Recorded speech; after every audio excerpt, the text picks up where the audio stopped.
नमस्कार। देश और दुनिया की तमाम फटाफट खबरों में आपका स्वागत है। खबरों के लिए आपसे निवेदन की यदि आपने हमारे चैनल को सब्सक्राइब नहीं किया है तो कृपया करके आपके अपने चैनल को सब्सक्राइब करना ना भूलें। आप सब्सक्राइब करते हैं तो हमें हिम्मत होती है सही और सच्ची खबरें आप तक पहुंचाने की। वरना मीडिया में किसी भी खबर को किस तरह से पेश किया जाता है इसका आप अंदाजा भी नहीं लगा सकते हैं। क्या आपको पता है कि बिहार में चुनाव के वक्त आपको अपना तो जन्म प्रमाण पत्र या जन्म का पता सिद्ध करना ही पड़ेगा, आपके माता पिता का भी जन्म का प्रमाण पत्र या जन्म स्थान सिद्ध करना पड़ेगा। यदि आपने सिद्ध कर दिया तो आप भारतीय हैं, वरना आपको बिहार से बाहर कर दिया जाएगा या आपको किस तरह से वोटिंग लिस्ट से बाहर कर दिया जाएगा।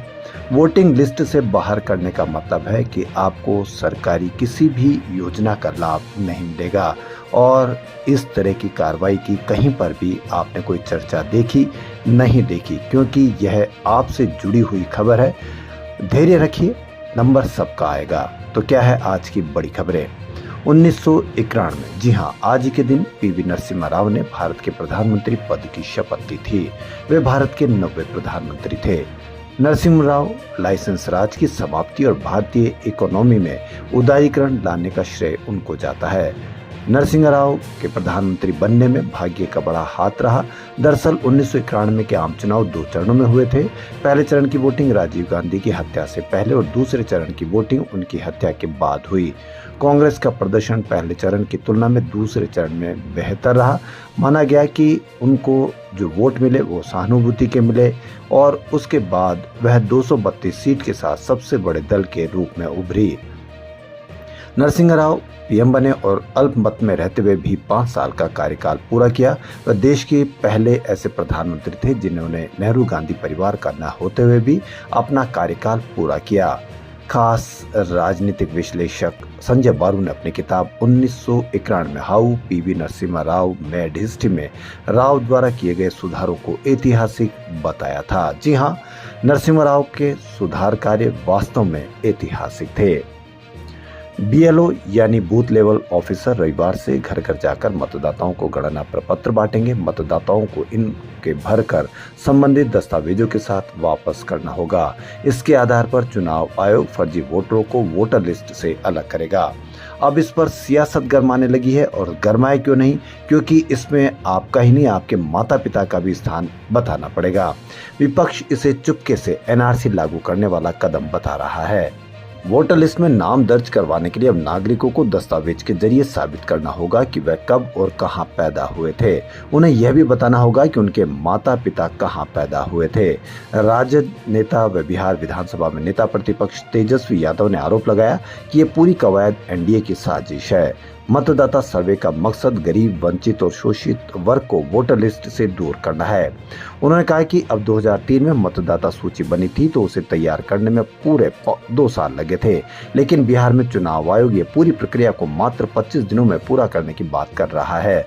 यह बात संदेह पैदा करने वाली है।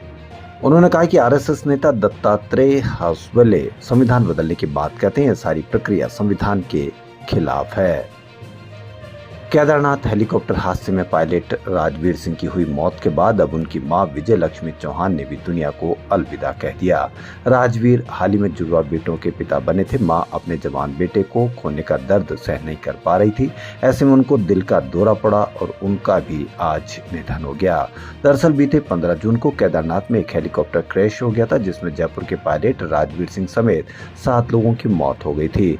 राजवीर सिंह आर्मी में लेफ्टिनेंट कर्नल पद से रिटायर थे और एक प्राइवेट एविएशन कंपनी में पायलट थे। 15 जून को राजवीर सिंह एक हेलीकॉप्टर उड़ा रहे थे। इसी दौरान उनका हेलीकॉप्टर क्रैश हो गया और उनकी मौत हो गई। मिली जानकारी के अनुसार शनिवार की सुबह शास्त्री नगर इलाके के राणा कॉलोनी में घर के बाहर राजवीर की मां विजय लक्ष्मी परिवार और कॉलोनी के अन्य लोगों के साथ बैठी हुई थी। इसी दौरान उनके सीने में अचानक से दर्द उठा। परिवार और कॉलोनी के लोग तुरंत उन्हें कावटी अस्पताल ले गए, लेकिन डॉक्टरों ने उन्हें मृत घोषित कर दिया। राजवीर की मां विजय लक्ष्मी की उम्र अभी 58 साल थी। वहीं उनके पिता गोविंद सिंह चौहान है। 15-20 दिन में पूरा परिवार किस तरह से बर्बाद हो गया, इसकी एक मिसाल है। देश में पहली बार मोबाइल ऐप से वोटिंग हो रही है। बिहार के 26 जिलों की 42 नगर पालिकाओं के उपचुनाव हो रहे हैं। इसमें 6 नगर पालिकाओं में पायलट प्रोजेक्ट के तौर पर ई वोटिंग हो रही है। यह प्रोजेक्ट वोटिंग सेंटर्स तक पहुंचने में असमर्थ लोगों को आसानी से वोटिंग कराने के लिए किया गया है। वोटिंग के लिए 2 ऐप लॉन्च किए गए हैं। ये सुविधा लेने के लिए पहले से रजिस्ट्रेशन कराना था। चुनाव आयोग के अनुसार ई वोटिंग के लिए 50,000 से ज्यादा लोगों ने रजिस्ट्रेशन कराया था। सुबह 7 बजे से दोपहर 1 बजे तक की वोटिंग हुई। दुबई, कतर जैसे देशों में रह रहे प्रवासी बिहारियों ने भी ऐप के जरिए वोटिंग की। 50,000 जिन लोगों ने रजिस्ट्रेशन कराया था, आयोग को चाहिए कि वो सारे 50,000 के नाम एक सार्वजनिक करे कि किन लोगों ने रजिस्ट्रेशन कराया था, वरना फिर इस पर आरोप लगेंगे कि रजिस्ट्रेशन या मोबाइल ऐप से ई वोटिंग के जरिए किसको किसको वोट डाला और कहां वोट गया, यह कैसे आप समझ सकते हैं या उसको साबित कर सकते हैं। भगवान जगन्नाथ की रथ यात्रा के दौरान शुक्रवार को उज्जैन में एक मस्जिद पर चप्पल फेंकने का वीडियो सामने आया। वीडियो के बाद मुस्लिम समाज के लोग बड़ी संख्या में खारा कुआं थाने पहुंचे और प्रदर्शन किया। उन्होंने आरोपियों की गिरफ्तारी की मांग की। वीडियो में दिखाई दे रहा है कि रथ यात्रा गुजरने के दौरान 3 बार चप्पलें मस्जिद की ओर फेंकी गई। इसको आप किस तरह से देखते हैं और किस तरह से इसकी हरकत को आप मानते हैं? शुक्रवार को शहर में भगवान जगन्नाथ की 2 रथ यात्राएं निकली। एक यात्रा इस्कॉन मंदिर से, जबकि दूसरी यात्रा ढाबा रोड स्थित जगदीश मंदिर से शुरू होकर गोपाल मंदिर होते हुए वापस उसी मार्ग से लौट रही थी। इसी दौरान यात्रा में एक मस्जिद के सामने से गुजरी, तब कुछ लोगों ने वहां चप्पलें फेंकी। इस घटना का वीडियो सामने आने के बाद मुस्लिम समाज ने आरोप लगाया कि यह हरकत जानबूझकर की गई है, जिससे शहर का माहौल खराब किया जा सके।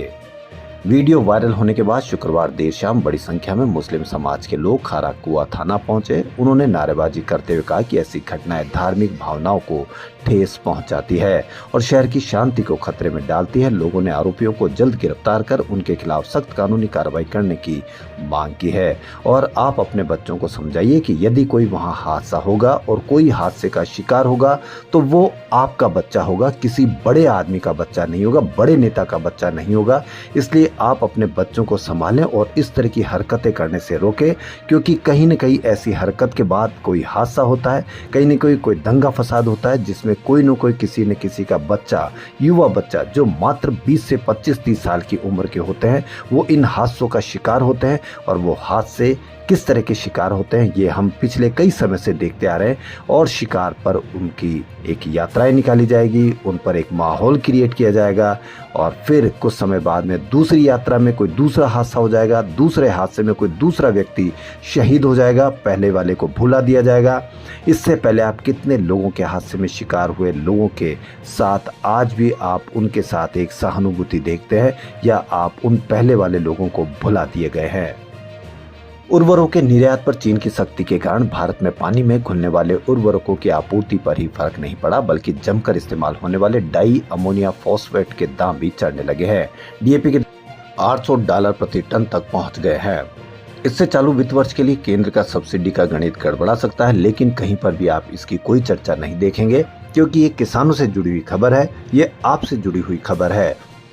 मीडिया में इन किसान की सख्ती के कारण कितनी आपूर्ति पर फर्क पड़ेगा, कितनी डीएपी की खाद पर फर्क पड़ेगा, इसकी कहीं कोई चर्चा नहीं है। इससे ज्यादा खबर राजा और सोनम पर है। यह आप नहीं जानते तो आप अभी शाम का वीडियो देख लीजिए या टीवी चैनल खोलकर देख लीजिए कि किसानों की सब्सिडी या किसानों को खाद मिलने की चर्चा से ज्यादा राजा और सोनम की खबर है या नहीं है। न्यूयॉर्क सिटी मेयर पद की डेमोक्रेटिक प्राइमरी में भारतीय मूल के जोहरान ममदानी की ऐतिहासिक जीत के साथ ही पूरा देश आज गौरवान्वित महसूस कर रहा है। ममदानी की बढ़त के बीच राष्ट्रपति डोनाल्ड ट्रंप की दक्षिणपंथी पार्टी के रिपब्लिकन नेताओं और ट्रंप प्रशासन के पूर्व अधिकारियों ने उन पर तीखे हमले शुरू कर दिए हैं। इन हमलों में ममदानी को आतंकवाद समर्थक और न्यूयॉर्क शहर के लिए खतरा बताया जा रहा है।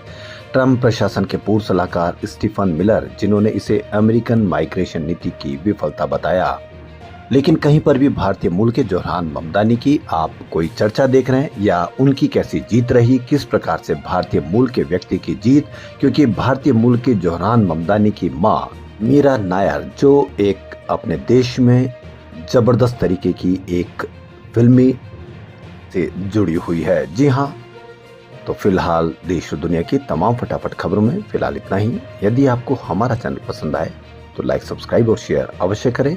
और एक बार पुनः आपसे निवेदन कि इस प्रकार के दंगे फसाद में अपने बच्चों को संभालें, वरना कोई हादसा होगा तो सिर्फ आपके बच्चे पर इसका फर्क पड़ेगा, आपके परिवार पर इसका फर्क पड़ेगा। कहीं कहीं भी किसी भी बड़े आदमी के बच्चे पर इसका कोई फर्क नहीं पड़ेगा, क्योंकि वह विदेशों में पढ़ रहे हैं, वह विदेशों में नौकरियां करेंगे और उनके माता पिताओं ने इतना शानदार इंतजाम कर दिया कि वो अपना जीवन निकाल सकते हैं। फिलहाल इतना ही। धन्यवाद।